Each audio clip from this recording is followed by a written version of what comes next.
everybody, and welcome to another episode of Leslie Said What? Yeah, guys, welcome. I am super excited that you guys are all here. I'm even more excited about my guest tonight. Remember, I came live. I went live this morning and on my story and on my page and told you guys to be here for Jason Mack. Okay. All right. So I hope you all are coming in here one by one. As always, once you get in here, speak up. Let me know you're here. Okay. So if you're in here, say hey so I can recognize you and join the conversation. I mean, if you want to ask something. But join the conversation, okay? It makes it more fun that way. All right, so before we get started, as always, I like to go ahead and show you guys the trailer for the person I'm talking about, okay? So the movie I told you about that's lit, like absolutely lit, is A Father's Legacy. And that is the movie that I want you guys to learn about, hear about tonight from Jason. Okay. So look, I'm going to try to share this screen a different way today to show you guys this trailer. So let's hope it works. All right. So let's see what's going to happen right about now. All right. So, all right, guys, here goes nothing. Let's see if this works.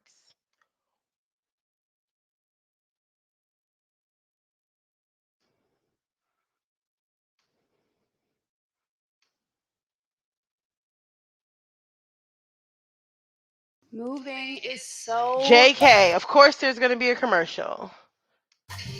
hard. Luckily, I rent my furniture from Feather.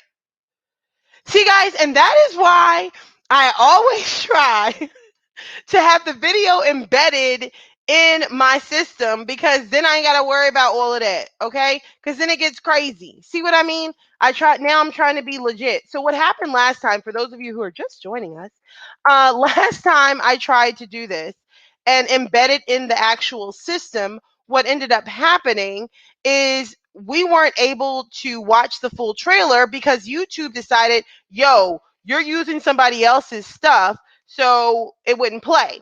So I tried to be all like, I don't know if the word is politically correct or legal, whatever. Today by showing it and sharing my screen, and you see what happened, right? We get an ad. So I think the ad is over. We're gonna head back there now. Just a second, y'all. Just a second. Bear with me, especially those of you joining my podcast and is like, dude, what is happening? So here, let me share it with you now.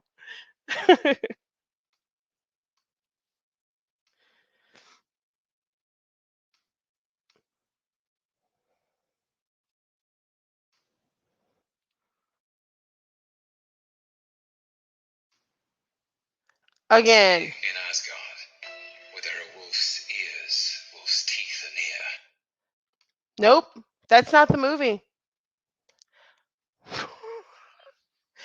Can we say like technical difficulties? I don't even know if that's like the thing to say, but it is what it is. Oh my gosh, I promise this normally works. Hold on, guys. Give me a second. That's what I get for trying to be legal and things. All right, so I'm going to re-pull it up. OMG. This is why I always pull it up ahead of time. Jason, bear with me.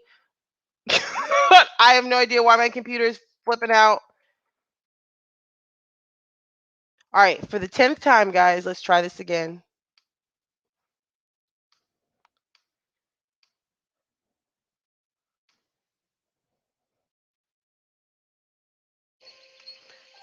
My dad used to tell me that the ripples on the water were a representation of our life. It's important to pursue a relationship with your Heavenly Father. Every time that stone hits the water, it affects the area around it. Is that the people in our lives? Can be. See, I had an earthly father who was never around. Do you want to talk about your father? Nothing to talk about. And at the center of each circle is a choice we make. Why'd you steal that money?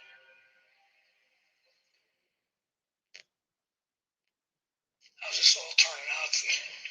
Trying to make the best of the situation. The situation you created, coming into my house and pointing a gun at me. You better watch it, old man. Be careful where you're walking. Okay, I'm in charge. So this is your idea of being in charge, huh? A call from the neighbors that they might have seen someone in the woods in connection with a warehouse robbery in town. Bart tagged him on the way out, so he might be looking for a place to shack up. How long you lived out here? Long time. Getting scared of being alone? I ain't scared of much. Being alone ain't one of them. Well, we want to know who your new friend is. What's your name? All right, time to go. We're not looking for no trouble. You stay here and you'll find it. Gotta think about your decision, the effect it has on others, and on yourself. Listen, listen, listen,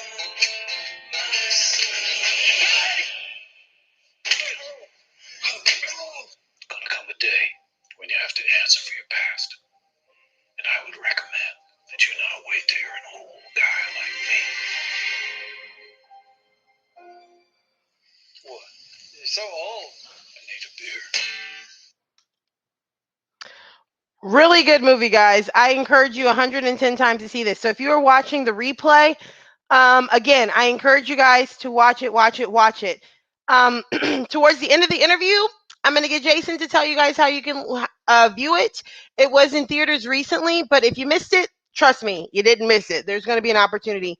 All right. So without further ado, I'm going to bring Jason Mack onto the screen. Here we go. Jason, what is up? What's up? For a minute there, I was like, oh, snap. I directed a Loki movie. I was like, Oh my this is gosh. awesome. Please do. I was like, wait a minute, that voice is that's not it. Oh my gosh. And so like it drives me insane because every time somebody comes on, all the people who ever watch know that like I try to like pre-record the trailer and show it within my StreamYard. And then I get like an alert from Facebook that's like, you're not allowed to do that. So today I tried to be legal and you see what happens. I mean, that's what happens. You know? Trying to do things the right way. But anyway, so again, thank you again, Jason, for being here and taking out time to be here. I really appreciate it. So tell me, Jason, tell me a little bit about yourself. Who is Jason Mack? I am, I'm from South Carolina and I'm living in Los Angeles. So I'm a Southern boy telling stories in LA. But I've been out here for 8-9 years. And Okay. I didn't start getting into the storytelling game until I was probably like 25, mid-20s.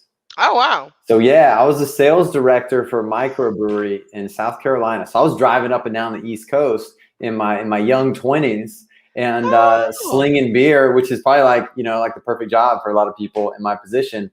Yeah. But and I love the people I worked for and with, but I got to the point where I was like, okay, do I want to be doing this in 5 years? Do I want to be doing it in 10 years? And I was like, what do I really want to do? Like, what trying to listen to my soul? What does my soul want to do? Exactly.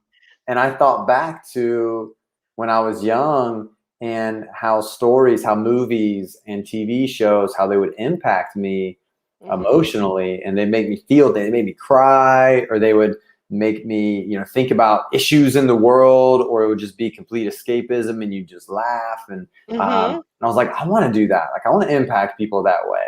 And that set off my journey to, almost over a decade later to be here. Amazing. That is so amazing. Now, what part of South Carolina did you say you were from? I'm from Sumter, right in the middle. Sumter. Okay. I went to college in Gardner Webb, which is like south, which is like Greenville, South Carolina. Oh, yeah. There. Yeah. Wasn't Gardner Webb technically in North Carolina? Yeah, it was North Carolina, not Green. Oh my gosh, what am I saying? Boiling Springs near Greenville. Yes. So like we used to go to Greenville on the weekends. I played tennis. I played tennis at Wofford College, and Gardner Webb was in our conference. So I went to Gardner Webb a few times. Yeah. That's where I started off. I went to college there. Yeah. Okay. Yes, loved it. Small town, but loved it. So yeah, definitely get the small town to LA thing. Like, what, bro? Definitely a hike. So you said a little bit, but why acting? Is it just like it was just something that you had passionate about? Was it like, you know, this is what it's going to do? And I know that you had said a great point. I love how you said that. Nobody has brought that out yet, which I'm so glad you did, is the part when you said that the way that film or shows or whatever makes people feel, it literally is an escape from like everyday life. Yeah. Like, I know for me, I don't know if you've ever observed this, but even as a kid, like if I'm watching something, people could go past me, call my name. I'm like in the zone. Oh my gosh, like if something's on TV, I can be at a restaurant and there'll be like an episode of like CSI on the TV with subtitles, and I'm just like, Mhm. Mhm. and I'm like, don't talk to me, and which is not It's true. appropriate if you're in a restaurant. So I don't think any restaurant should ever show like shows. Maybe sports is fine, but Yeah, I'm sports. drawn. Yeah, Yeah. no, I'm with you. Sports is one thing, but yeah, if it's something like that's worth watching in a sense of like, hey, I need to pay attention. Yeah, that's Mm, definitely should not be in a restaurant. yeah. Yeah. So let's talk about your most recent work, which was A Father's Legacy. Woo! Boom. Well done, Here. well done. By the way, Here we are. This has been, a labor. There's been some love in there, but Yeah. I wrote this in 2017 and Mm. we shot it in 2018, and it's finally here. But this movie for me was really personal because it came from the time after my father passed. My father passed away unexpectedly. Oh, wow. And I love my dad, wasn't a perfect man, but he was a great father, and him and my mother always supported me, even though my dad would probably have preferred I was a banker or something. But it's like, imagine telling like a Southern parent, hey, I'm going to move to Los Angeles. I'm going to be an actor. It's like, you might as well be telling them you're going to sprout wings and Exactly. and all kinds of stuff. And that you suddenly believe you can fly. Yeah. So it's like a whole new world. LA's a different place when you live in the South. But Exactly. but after that time, I was like, it was very much a before and after moment for me, and being like, what did my dad mean to me, and like, what did I mean to him, and so really looking at like, what is a father to a son, and what is a son to a father, and a lot of those things that I kind of discovered during that time period of reflection are really the fundamental themes in the film. About this, and the film's about this young man who goes out in search of his father that he never knew. Yeah. And also like a lot of the other elements in there were just things that were real to me, like my faith. Like I put that in there. So I definitely, I tell people, it's like, this is a love letter. This is my love letter to my father. And stop. Yeah, but what's cool is like, it's out there now. It's like, it is out there. Awesome. It's done. And it will exist forever, long past me. So, what a great idea. Like, literally, to say it like that is like, So, hey, I saw you had a wedding ring, but I was going to say, if you were dating, it'd be like, oh my gosh, I so want to marry him. That's how girls are. I so want to marry him. He's so heartfelt. That was one of those moments. Oh my gosh. But yeah, so it's just like amazing to hear that. Now, get this. I had no idea you wrote it until you just said that. Can you believe that? So, like, when I looked at the thing, it was written and directed by Jason Mack. So when I looked at it earlier, I was like, wow, he's like the star in this. That's awesome. Whoever wrote this must be so proud. So I'm sure he is very proud. So yeah, I promise you, like, so when you were talking, I was like, oh wait, he wrote it. So yeah, it's amazing. Seriously, guys, like those who are watching the replay, once you guys watch replay, if you're listening by podcast, when you pull up the podcast, guys, I can encourage you 110 times to go watch this movie. And I'll tell you how, well, Jason will tell you how in a bit. But seriously, guys, it is unlike anything I've seen in a long time. Like, as far as like that father thing, like there's one thing to like preach it in some of these movies in like a cheesy or like sometimes it goes in like a crazy way, but this one was just like that happy medium. It wasn't like you lost attention and stuff like that, because like the approach with the limited characters, oftentimes that literally gets kind of skewed, but it was awesome. So I just have to applaud you on that. It was really good. And a lot about that was the chemistry between Tobin Bell and I. And it really, like, if we didn't really get along, if we didn't have that natural chemistry, it's not going to work. Because at the end of the day, it's about two dudes talking. Two dudes, yeah. So, and we would joke about that. It was like, I mean, this is what the movie is. Yeah. Two dudes talking in the woods. And, hopefully people will be able to relate to one or both of the characters or aspects of the characters, because, I mean, as you saw, there's no perfect person in here. There's no, there's no, well, this is the good, virtuous one. It's like, nah, like these are two broken guys. They're two very broken guys. And I love how you did that, because even if on the father side realm or the fatherhood realm, if people couldn't connect with that part, but that story of how all of us have that story of redemption in a sense, so if nothing else, they could see it in that way. Like, we all have issues, we all have problems, but it's what you choose to do with them. I did like that. That was one of the things in the movie that I did truly enjoyed with, I don't want to tell too much. So anyway, but yes.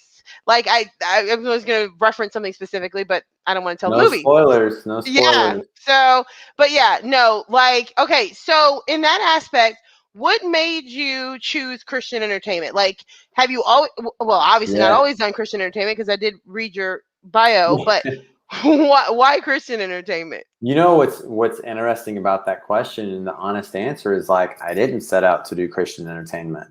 Oh, okay. I set out to make a movie about themes that were personal to me. Mm-hmm.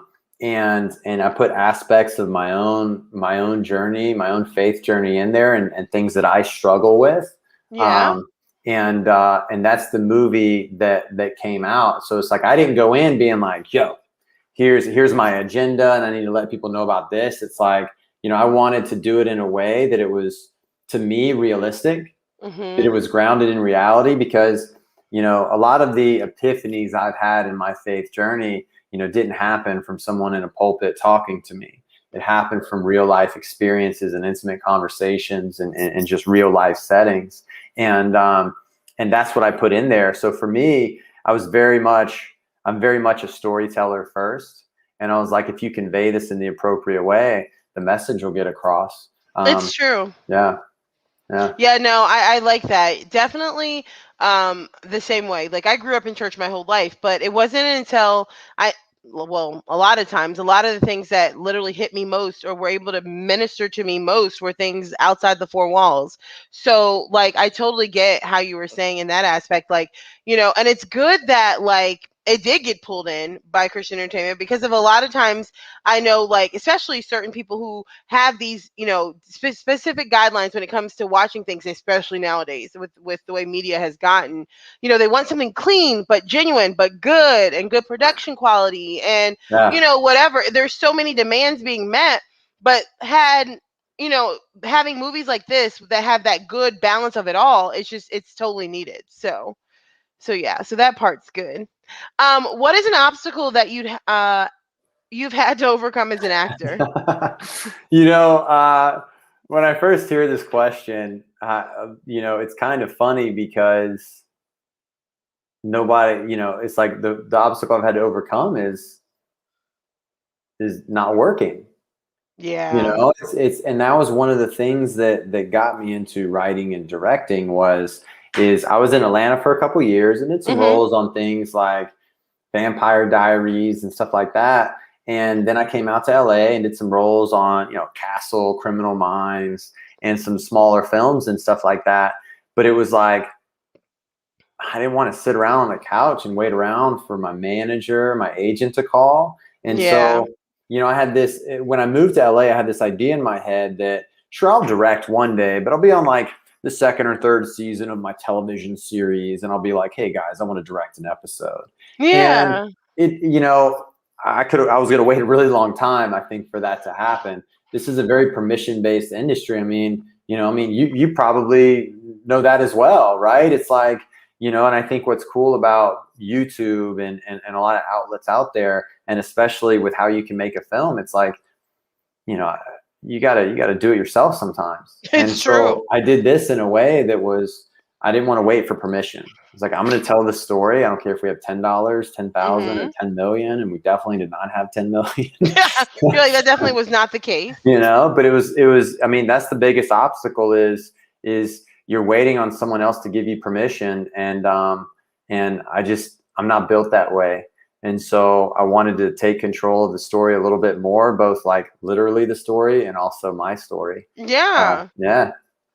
And see, and that's so good though. Like it literally it takes, like you said, it's a love letter to your father. So it takes like a level of courage and bravery to like be that vulnerable and put that out there for other people to enjoy. And I totally support. And so like you just said a mouthful, and I don't even know if you realized it, but it's like, why wait? Like, figure out how to make it happen. Like, that's what happens with so many people with their dreams and different things that they want to pursue. Oh, I want to someday, or I would one day. Like, make it happen. So like, for you to say just that, like, even with like not being able to get work, so you're like, hey, I'm gonna like grab the bull by the horns and just go at it.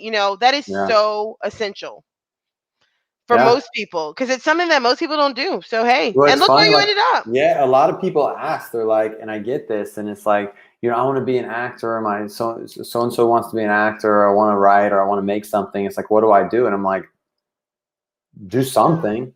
It's like, have you written it? No, I'm not a good writer. And I'm like, then don't worry about it. It's like, oh, well, I don't know, I don't have a camera. And it's like, really? You have like a really good camera in your pocket in your iPhone.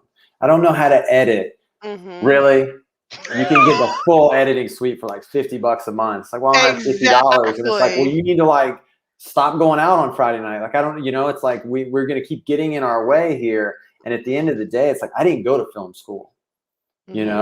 I everything that I've learned in film, I've essentially taught myself, or I've learned from people who've been generous with some time with me. But it's like, I didn't go to film school. To learn how to edit or how to use new software, I went to the library and got a book.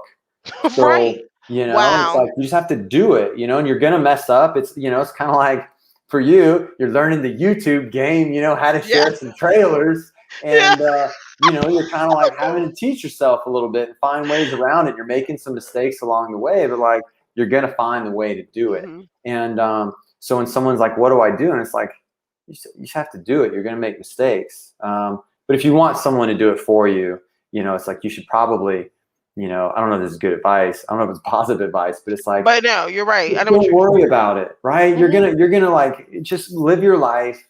Don't worry. Like, just give up that stress. If you're not going to put the time in, just let it go and understand it's okay. Yes, it's true.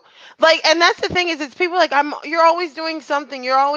That's because I have a goal. I know what I want to be. I know what I want to do. Yeah, I don't know how exactly to get there, but I'm doing something. So, like the talk show game, my comedy stuff, like I just one day was like, I'm done waiting for somebody to find me, and it's just like put myself out there. Like, and that's what is so key nowadays. Like you said, if you're waiting for somebody to do it for you, that's expensive, number one.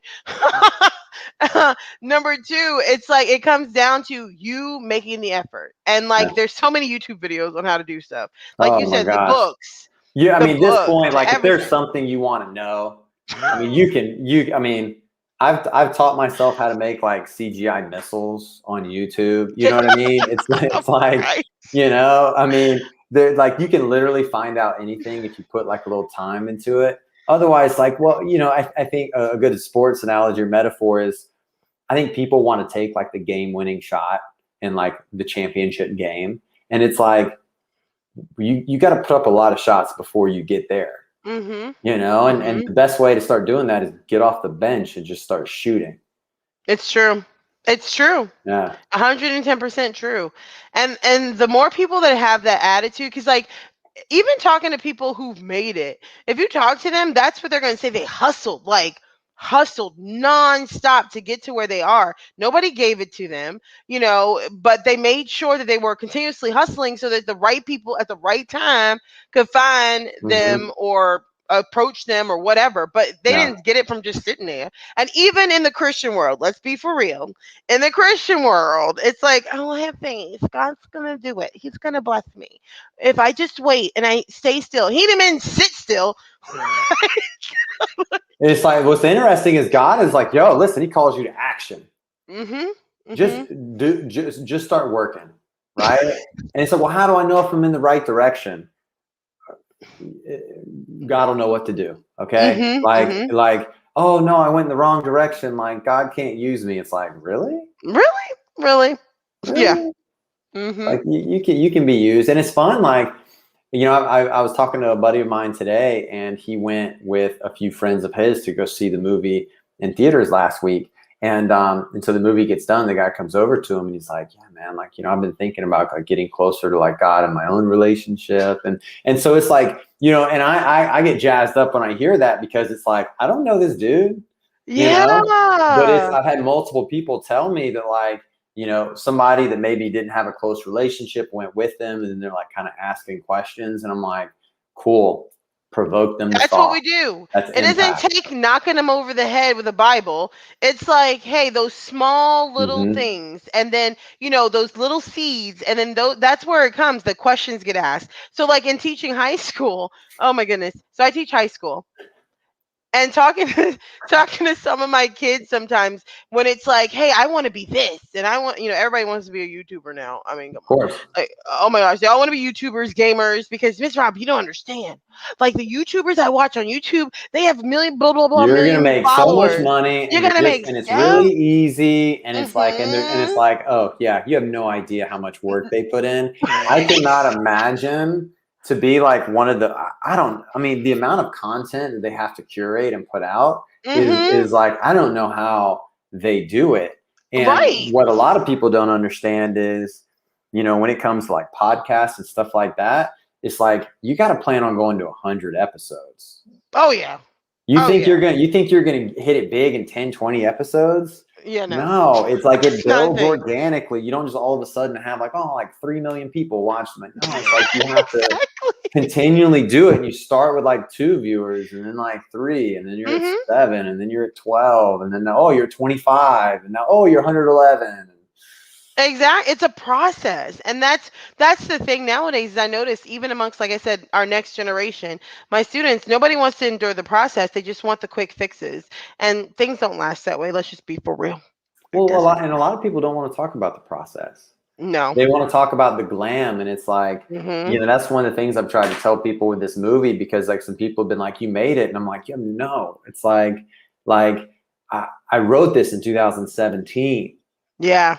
It's 4 years later that it's coming out. Like, Mhm. that's a long time. It's not Mhm. like, oh well, and then, you know, before that, like, go look me up on IMDb. I've been in a lot of stuff. I mean, relatively, I guess. And it's like it's a big process. There's no It overnight. is. Yeah. It's yeah, and so like if nobody gets anything else from this interview, if you're listening, like I said, via podcast or watching the replay, is if you get nothing else, like this, it's gonna take the work, guys. Like faith without works is dead. Like endure the process, get up and do something. Like your dreams are not gonna just come and knock at you, knock on your door and be like, "Hey, here you go." Yeah. No, it is a process. We have to endure it, and it's worth it. Look at Jason right here, a living testimony to that. Whoop whoop whoop. Okay, Jason. So how can they see or we see A Father's Legacy? I already got to see it, but Boom. July 16th, Okay. it is going to be out on all digital and on demand. So that means Nice. pretty much anywhere you want to buy a movie, like online on your TV, like it's the iTunes, Google Play. I mean, Comcast, DirecTV. It's going to be everywhere. So You July go, 16th. dude. Yeah, get it.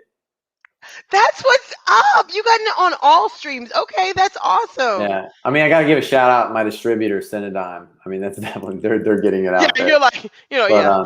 yeah, I mean, I could have done like, I mean, and I did look into this, but it's like I could have done like iTunes, like I could have gotten like 4 or 5. But Yeah. no, it's kind of nice. People are like, where's it gonna be? And I'm like, everywhere. Everywhere. And they're like, no, where? And I'm like, wherever you can buy a movie at home, it will be there. That is so awesome. So yeah, guys, if you want to catch it, definitely it's worth a night in. Watch it. A Father's Legacy. Most people, which is crazy, by the way, a lot of people say they're not even going to theaters anymore because now everything is either in theaters or HBO Max. So like, so things that poor theaters. Like, I still love going to the movies. You know, But the anyway. thing is theaters aren't. They're not going anywhere. Yeah, I And know. they're I not love going going to anywhere. the movies. It's I do think, unfortunately, like a lot of dramas we're going to stop watching in theaters. I do think that. I think it's going to be more of a tentpole thing. But at the end of Yeah. the day, it is pretty cool to get in a space, in a dark room with a bunch of strangers, and to just kind of go on this emotional journey. And Yeah. and it's like you can't have the sound. It's not even the size of the screen. It's like the sound. Oh The yeah. theaters, like they're coming back, and I was happy. Yeah. I was happy, like, to do my little part last week. You know, just like my Yeah. little one night. It's like I helped theaters come back. Yeah. Hey, there you go. You did. You sowed a seed. Yeah, and so like the ones near us are starting to open up again. Like they've been trying to open up for a while, but like now it's like, hey, get everybody get to the theater, get to the theater, get to the theater. So yeah, so yes, hopefully, but if not, guys, if you do not make it to a theater, July 16th, anywhere that has the capability of streaming or purchasing DVD. Can you purchase a DVD? In September in Walmart, you will be able to. Okay, September. Okay, so I'm Yeah. glad I took that back. Because Yeah. one of the girls who follows, she always asks about the DVD, and it will be not till September, but you can stream July 16th, guys. Well, I don't know if technically it's because I'm getting the lingo down, Leslie. So like, stream people like it's gonna be on Netflix. I'm like, no, not Netflix is different. Oh, right. Yeah, I meant so- like purchasing. Yeah, so streaming. like Hulu and Netflix and like HBO Yeah. Max, like those will be kind of the end of the road, and we'll see what happens with that. But like Yeah. iTunes, I mean, do people buy movies in other places besides iTunes? I just buy stuff on iTunes. I buy iTunes, Prime. Yeah, I'll do Amazon. Yeah, I do. Yeah, and that's it. Yeah, I mean that's what I do. I guess like I don't. So, but we're gonna be everywhere else too. So if you Yeah, can buy so it, hey. we're there. Yes, there we go. That's the best way to put it. If you can buy it, it's there. Yes. There we go. Well, thank you so much, Jason, for joining me. It was so nice having you. This conversation has been fun. So if you're watching the replay, guys, go see A Father's Legacy via buying wherever you can buy it. I was about to say stream again, wherever you can buy it and enjoy it. Again, Jason, thank you so much and have a great rest of your, it's not evening yet there, right? It's like afternoon. Like late afternoon. Like late afternoon. So Yeah. enjoy the rest of your day. There you go. Yeah. Bye. Bye. All right, guys. Thank you so much for joining me. Those who weren't able to make it tonight, feel free to watch the replay, catch it on podcast. Thank you again to Jason. Again, go watch A Father's Legacy, guys. On whatever platform you choose to buy it, July 16th, have at it. And so, Leslie said what? See, it's a mouthful, guys. It's a mouthful. Leslie said what? Season 2, episode 6 is out.